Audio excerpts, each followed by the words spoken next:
Silahkan duduk senyaman mungkin ya. Terima kasih Bu. Gimana kabar punya Nani? Alhamdulillah baik. Syukurlah kalau baik. Kalau ibu boleh tahu, tadi habis pembelajaran apa ya? Matematika. Matematika. Bagaimana proses pembelajarannya? Apakah menyenangkan atau tidak? Atau bagaimana? Lumayan Bu. Lumayan menyenangkan. Nani ini ada apa ya ke ruangan ibu? Ada keperluan apa?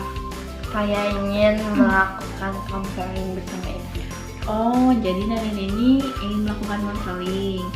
Sebelumnya Nani ini udah pernah melakukan konseling apa belum? Belum. Baik, Ibu jelaskan terlebih dahulu ya. Jadi konseling ini proses bantuan yang diingin sama konselor agar konseli dapat memecahkan masalahnya. Dalam konseling ini ada beberapa aspek atau asas ya.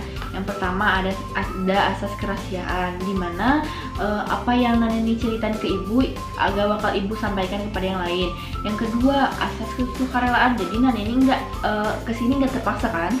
Nggak sukarela kan? Iya. Berarti itu namanya asas kesukarelaan. Nah, yang ketiga ada asas keterbukaan. Jadi Nani ini harus terbuka kepada ibu apa masalah Nani yang sedang dihadapi. Baik, mengerti? Baik Bu, paham. Oke, sekarang kita akan melakukan konseling. Nah, untuk melakukan konseling kita melakukannya sekitar 30 sampai 45 menit. Oke, baik. Oke Bu. Ketika kita sudah melakukan kontrak waktu, berarti kita akan melakukan proses konseling ya. Oke. Jadi Nani ini punya masalah apa ya? Saya sedih Bu, tadi saya kena tegur. Kalau ibu boleh tahu, Nani ini kena tegur gara-gara apa ya? Gara-gara saya tidak mengumpulkan tugas tepat waktu.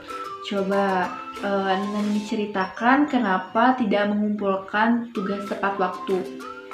Saya merasa bosan belajar Bu, mulai dari jam 7 pagi harus belajar di sekolah, dan setelah itu pulang dari sekolah saya harus ikut les. Belum lagi saat pulang ke rumah harus mengerjakan PR. Jadi Nani ini merasa jenuh dengan aktivitas Nani yang itu aja? Iya Bu, kalau saya bosan saya lebih memilih tidur daripada mengerjakan tugas. Saya tidak ingin terlalu lelah, saya takut nantinya akan jatuh sakit jika memaksakan diri. Saat Nani ini tidur lebih awal, apakah mementingkan atau menggantikan dengan bangun tengah malam atau bangun subuh untuk mengerjakan tugas? Tidak Bu, saya tetap bangun seperti biasanya. Jadi meskipun Neni tidur seperti biasa, tetap tidak mengerjakan tugas. Iya Bu, saya tahu bahwa apa yang saya lakukan itu tidak tepat, tapi itu membuat saya merasa nyaman. Saya sadar Bu, seharusnya saya belajar dengan giat karena sebentar lagi saya akan ujian. Oke, kamu mengatakan kamu harus giat belajar untuk menghadapi ujian. Tapi kamu merasa nyaman dengan tidur yang awal dan tidak mengerjakan tugas. Iya Bu, saya bingung harus bagaimana, saya takut gagal ujian. Lalu saya butuh motivasi yang bisa membuat saya rajin belajar. Kamu butuh motivasi untuk belajar karena kamu takut akan gagal dalam ujian. Iya Bu, kalau saya begini terus saya akan gagal dalam ujian Bu. Jadi kamu merasa tertekan menghadapi ujian ini? Iya Bu, saya takut gagal Bu. Kalau saya gagal, orang tua saya pasti akan marah-marah dan teman akan menjauhi saya. Ibu mengerti dengan perasaan Nani ini. Berdasarkan cerita Nani ini mulai bosan belajar karena jadwal belajar yang terlalu padat, benar?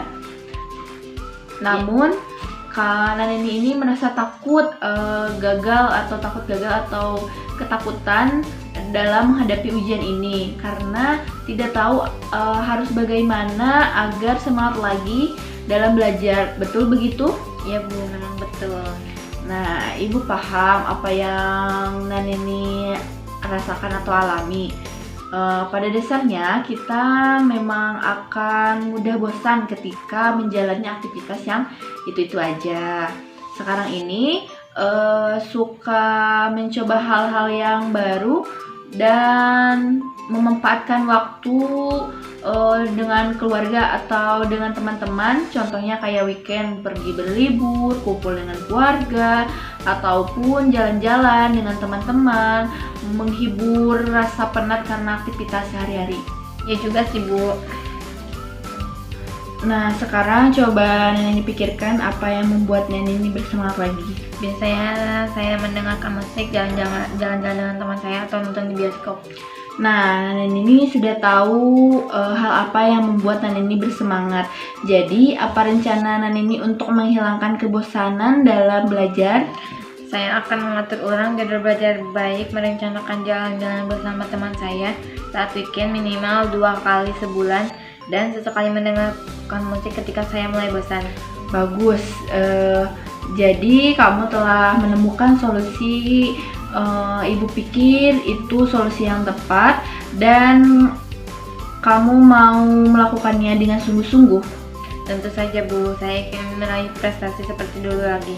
Ibu yakin kamu bisa karena kamu adalah murid yang berprestasi. Kamu tahu tentunya apa yang terbaik buat kamu sendiri.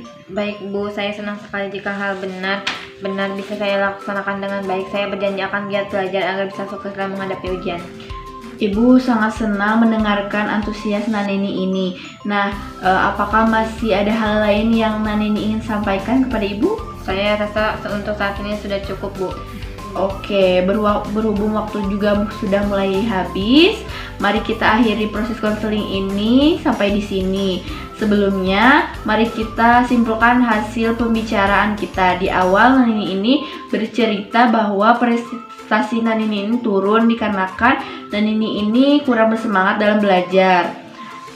Kemudian, untuk mengatasi masalah tersebut, Nanini ini berencana untuk mengatur waktu belajar, meluangkan waktu untuk jalan-jalan bersama dengan teman-teman saat weekend, dan sesekali mendengarkan musik ketika Nanini ini mulai bosan belajar. Bagaimana Neni? Iya Bu, saya akan berusaha agar kejenuhan belajar yang saya rasakan sekarang ini bisa segera saya atasi dan dapat semangat kembali dalam belajar. Ibu senang sekali mendengarkan bagaimana perasaan Neni ini. Sekarang saya juga merasakan senang dan lega Bu. Sekarang sudah tahu apa yang harus saya lakukan. Jadi setelah konseling ini berakhir, rencana apa yang akan Naneni ini mulai? Saya akan memulai dengan mengatur ulang jadwal belajar, meluangkan waktu jalan-jalan saat weekend agar tidak bosan dengan rutinitas harian, dan sesekali mendengarkan musik saat mulai bosan belajar. Bagus, semoga apa yang kamu bisa sungguh-sungguh menjalankannya dengan rencana yang telah kamu buat ya. Nah, kalau begitu sesi konseling ini dapat kita akhiri, dan Naneni jangan sungkan lagi untuk kekurangan Ibu ya. Baik Bu, terima kasih atas apa yang Ibu sampaikan. Saya tenang dan lega. Baik, kalau begitu saya permisi dulu ya Bu, mau ke kelas. Sebentar lagi masuk kelas 3 soalnya. Assalamualaikum.